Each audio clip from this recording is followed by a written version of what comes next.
আজকে হলো আপনাদের কিছু কমেন্টে রিপ্লাই দেওয়ার জন্য আসছি, আর কিছু জানা অজানা কথা শেয়ার করার জন্য চলে আসছি, বা আপনাদের কাছ থেকেও কিছু কথা জানার জন্য চলে আসছি আমি। কারণ অনেক কিছু জানতে ইচ্ছে হয়, বাট জানতে পারি না, কারণ অনেক কিছুই হয় কি কারো কাছে শেয়ার করা যায় না। আসসালামু আলাইকুম, আপনারা সবাই কেমন আছেন? আশা করি অনেক ভালো আছেন, যে যেখানে আছেন সুস্থ আছেন। আলহামদুলিল্লাহ, আপনাদের দোয়া ও ভালোবাসা আমরা অনেক ভালো আছি। তো প্রতিদিনের মতো আজকে একটি নতুন ব্লগ নিয়ে চলে আসলাম। আর আজকে ব্লগটা স্টার্ট করতেছিলাম হলো দুপুর থেকে, রান্নাঘর থেকে। তো ক্যামেরার সামনে আসলাম বিকেলবেলা। আসলে মানুষ অসুস্থ থাকলে বা মন খারাপ থাকলে কারো কাছে গেলে ভালো লাগে, বা মানুষের মাঝখানে থাকলে ওই অসুস্থতা বা মন খারাপটা বেশিরভাগ ফিল করা যায় না। এজন্য হলো যখন আমার মন খারাপ থাকে তখনই চেষ্টা করি আপনাদের মাঝে আসার জন্য, মানে ক্যামেরার সামনে আমার ভিতরের জমে থাকা কিছু কিছু কষ্ট আপনাদের মাঝে শেয়ার করি, আপনাদের বলি। জানি না আপনারা কিভাবে কে কিভাবে নেন। আসলে আমার শেয়ার করার মতো আসলে কোনো কেউ নাই, এজন্য আপনাদের মাঝে কোনো কিছু হলে শেয়ার করি, ভালো না লাগলে আপনাদের কাছে আসি, এটাই। তো প্রথমত হলো আপনারা জানতে চাইতেছেন যে এখন তো আপনারা সবাই জানেন আমি প্রেগনেন্ট, কম বেশি সবাই জানেন। তো এটা নিয়ে অনেকে বাজেভাবে মন্তব্য করেন, আবার অনেককে অনেক দোয়া করেন, ভালোবাসা দেন। তো সবাই সব কিছু যে একভাবে নিবে এমন কোনো কথা না। তো আমি প্রেগনেন্ট, তো আমি 3 মাস হয়তো বা সপ্তাহখানিক বাকি ছিল, তখন হলো জানতে পারছি টেস্ট করার মাধ্যমে। এর আগে বুঝতে পারি নাই, কারণ যেই সিমটমগুলো আমার মধ্যে ছিল এগুলো আমি আমার বড়দেরকে বলছি, কিন্তু তারা আমাকে কখনো বলে নাই, এজন্য আমিও বুঝতে পারি নাই। কিন্তু এমনিতেই কোনো সমস্যা হয় নাই, খাওয়া দাওয়া বা এমনি গন্ধ এই টাইপের কোনো সমস্যা আমার মধ্যে ছিল না, এজন্য হলো আমি কোনো কিছু বুঝতে পারি নাই। খালি প্রচুর পরিমাণে মাথা ঘুরাইতো, আর রাত হইলে অনেক জ্বর আসতো, এইটাই। তারপরে জানার পরে আস্তে আস্তে আপনারা জানতে চাইছেন যে আমার কয় মাস, বা আমার ননাসের কয় মাস। তো কয় মাস বলতে বলতে অনেক মাসে চলে যেতেছে, আলহামদুলিল্লাহ। এখন এতদিন যতটুকু মানে খারাপ না লাগছে, এখন তো আস্তে আস্তে দিনগুলা কাছায় আসতেছে, আর অনেক বেশি খারাপও লাগে, কারণ অনেক কিছুতেই আমার প্রবলেম হইতেছে। তো প্রবলেম হইলেও কিছু করার নাই, আমি হলো পরিস্থিতির শিকার, কারো কাছে কোনো কিছু বলতেও পারি না। একমাত্র আমি আমার হাজব্যান্ডকে ছাড়া আমি অন্য কারো কাছে কোনো কিছু শেয়ার করলে ওইটার কোনো আসে না যে একটা জিনিস শেয়ার করলে তারা ওই জিনিসটা আমার সলভ করে দেবে, ওইটা আমি কখনো কারো কাছ থেকে পাই না। এজন্য হলো আমি আমার যে কোনো প্রবলেমই হোক না কেন আপনাদের কাছে শেয়ার করি, বা আপনাদের কাছ থেকে পরামর্শ নেই, আর আপনাদের ভাইয়ারে বলি, এই পর্যন্তই।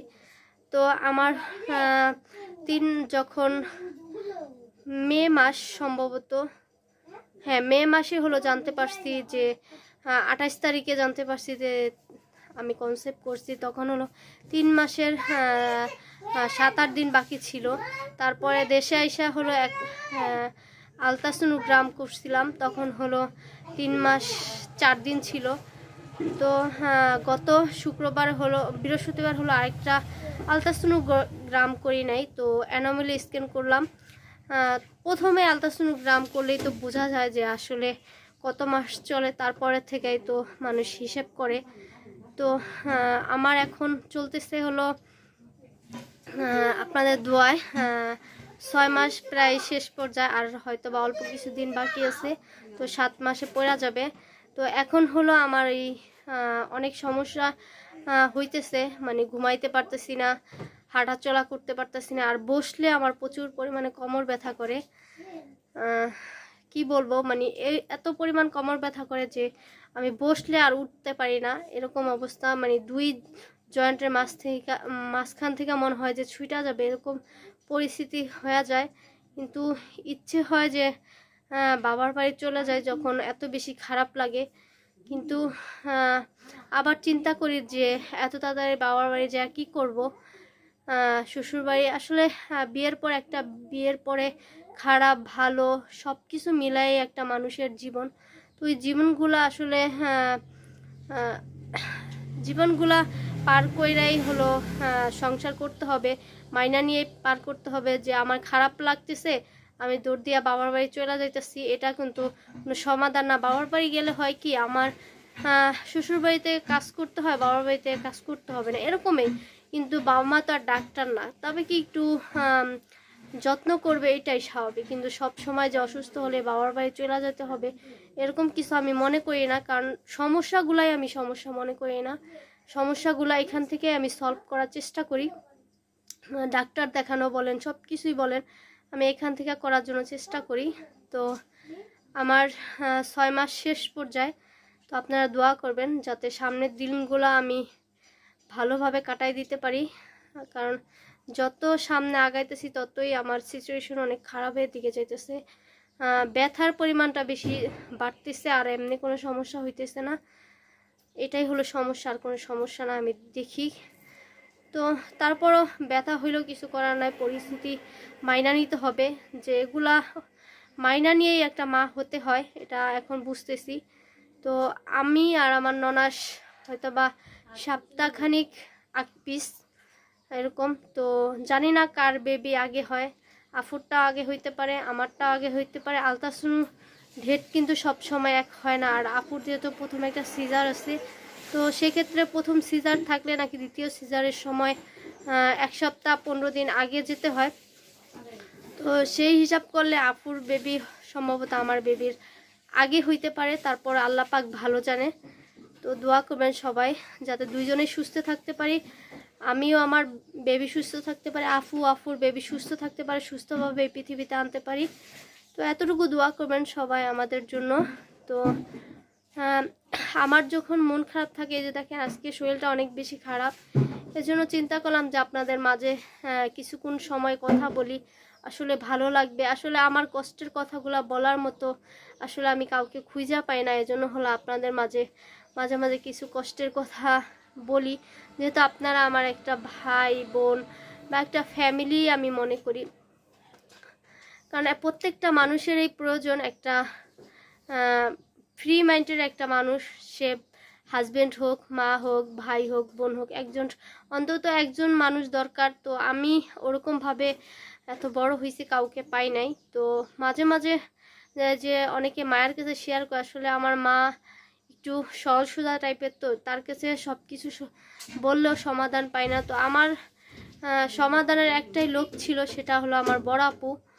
তো আমার এখনও ভালো মন্দ হলে তার কাছে বলি, কিন্তু এখন সে বেশিরভাগ সময় ব্যস্ত থাকে, কারণ তার বাচ্চা বড় হয়েছে, বাচ্চা স্কুলে দিয়ে আসতে হয়, পড়াশোনা, সংসার, তারপরে তার শাশুড়ি নাই, সে বাড়ির বড় ছেলের বউ, সব কিছু নিয়ে সে একটু বেশি ব্যস্ত থাকে। এজন্য সব সময় তাকে সব কিছু সাথে সাথে বলতে পারি না, হয়তো বা ওই জিনিসটা সলভ পাই পরে জায়গা, কিন্তু মানে তৎক্ষণাৎ যখন দরকার হয় তখন আর পাই না। তখন চিন্তা করি যে আপনাদের মাঝে আসলে আমার কষ্টগুলো একটু শেয়ার করি। তো যাই হোক, আমার ভিডিও যদি ভালো লেগে থাকে অবশ্যই চ্যানেল সাবস্ক্রাইব করবেন, লাইক করবেন, কমেন্ট করবেন, শেয়ার করবেন, সম্পূর্ণ ভিডিওটি দেখবেন, আশা করি ভালো লাগবে। আর আপনারাও বুঝতে পারতেছেন। আর আবারও বলি, আমি আর আমার ননাস মানে কাছাকাছি, আমারও যে কয় মাস চলতেছে আমার ননাসেরও সেম ওই কয় মাসই চলতেছে। তো বেবি কার আগে হবে, আফুর আগে হইতে পারে, আমারও আগে হইতে পারে। আমার আগে হলো আফুর হয়তো বা 1 সপ্তাহ এদিক ওদিক হইতে পারে, সেটা আফুর আগে হইতে পারে, আমার আগে হইতে পারে, এই পর্যন্তই। তো তারপরে বাকিটা আল্লাহ ভালো জানে। বাস অলরেডি কচু কাটলো, কাটছে 2-3 ভাগ করে, ছোট বড় কচু কেমনে কাটলো না, দুনিয়ার বড় বার ভাগ করতে। দেখো তুমি মোরা কাটতে লাগো না,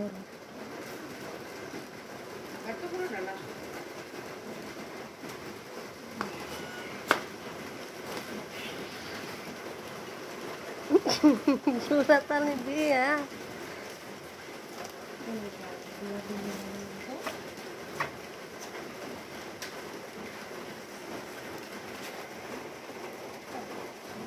কচু ভাজি করবো আর হলো কচু শাক রান্না করবো।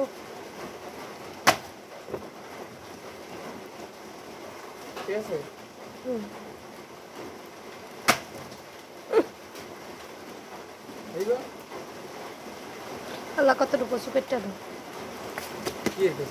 এই যে কচু কাটবো না রান্ধুন কি মাথার তো ভাজি করবো কচু। এটা হইব না তো, এটা কালকে ভর্তা বানাইলাম।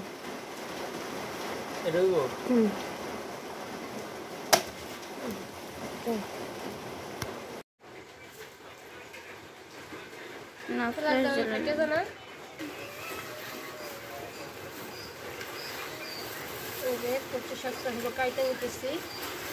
ওই যে দেখেন হাতে পলি পেঁচে গেছি, নাহলে হয় কি কালো হয়ে যায় হাত। আর প্লাস কালো বড় কথা না, কথা হলো অনেক চুলকায়।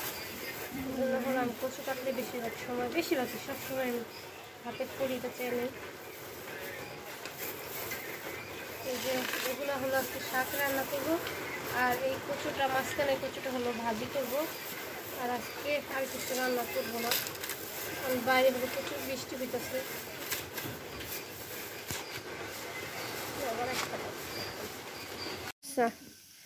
তো এই যে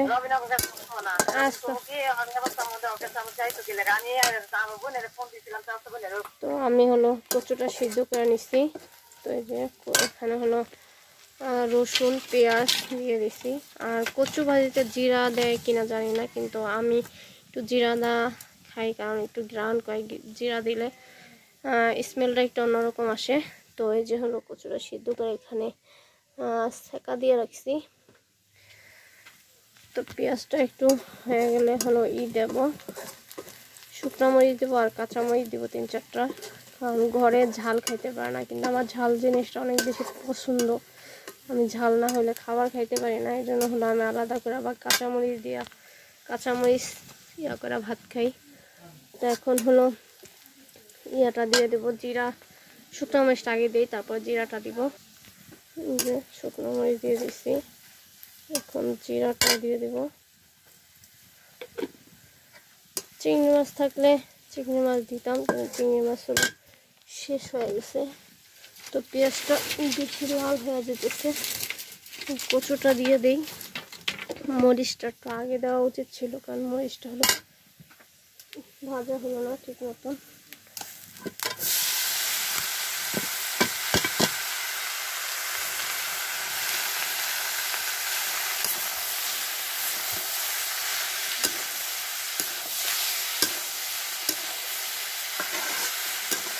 এখন পাট খইদা রান্না করলে চুলা কি পরিমাণ নষ্ট হয় যা বলার বাহিরে,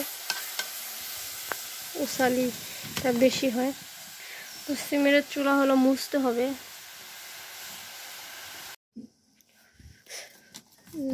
ডাল সিদ্ধ করা হয়ে গেছে। ডাল সিদ্ধর সময় কাঁচামরিচ, হালকা পেঁয়াজ, হলুদ, আদা রসুন বাটা সব কিছু দিয়ে হলো সিদ্ধ করছিলাম প্রায় এতখানি পানি দিয়া। ডাল যত বেশি জাল করা হয় তত বেশি স্বাদ হয়। তো অল্প পরিমাণে ডাল হয়েছে, পাতলা ডাল। এই যে এটার মধ্যে এতটুকু পাত্রের মধ্যে যেহেতু হয়ে যাবে, তার মানে অল্প পরিমাণে। যেখানে পেঁয়াজ মরিচ সব কিছু হলো কাইটা নিছি।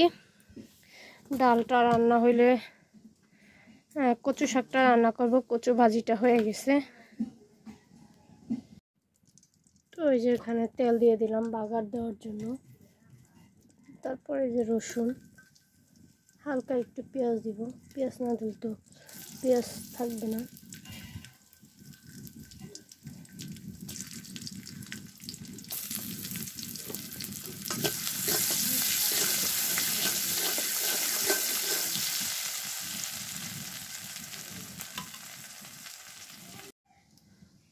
তো ওই যে ডাল হয়ে গেছে, কচু সিদ্ধ দিয়ে দিচ্ছি। তো তো কচুর সাথে এখন কিছু দিই নেই, শুধু খালি সিদ্ধ করবো, শুধু লবণ দিয়ে দিচ্ছি, কারণ প্রচুর পরিমাণে হলো পানি, এখন যেইটা দিব ওই ভিটামিনটা চলে যাবে, এই জন্য চিন্তা করছি শুধু খালি সিদ্ধ করবো। সাথে কিছু দেয় কিনা সেটাও আমি শিওর জানি না, কারণ কচু শাক আমি নিজে থেকে রান্না করি নাই কখনো একা একা। তো আরেকবার হলো মা দেখা দিয়েছিল, ওইভাবে রান্না করছিলাম, কিন্তু ওইটা মনে নাই আমি কীভাবে রান্না করছিলাম। এই দেখেন সিদ্ধ হয়ে গেছে, তো এখন হলো নামায় ফেলবো, কেন অনেক নরম হয়ে গেছে। এখন নামিয়ে বাগা দেওয়ার পরে একটু ঘুটনি দিয়ে একটু ইয়া করলেই নরম গলা যাবে। তো আজকে তো চিংড়ি মাছও নাই, আর ইলিশ মাছের কাটাটা কিছুই নাই, ইলিশ মাছ আছে তো কাটি নেই, আমি তাহলে দিতে পারতাম। তো আজকে খালি রান্না করতেছি শাকটা, কারণ প্রতিদিন তো চিংড়ি মাছ না তো অন্য কিছু দিয়ে ইলিশ মাছ দিয়ে খাওয়া হয়, তো ইলিশ মাছের মাথা টাতা দিয়ে। তো আজকে হলো খালি রান্না করব। তো আমার হলো প্রচুর পরিমাণে পানি পিপাসা লাগছে,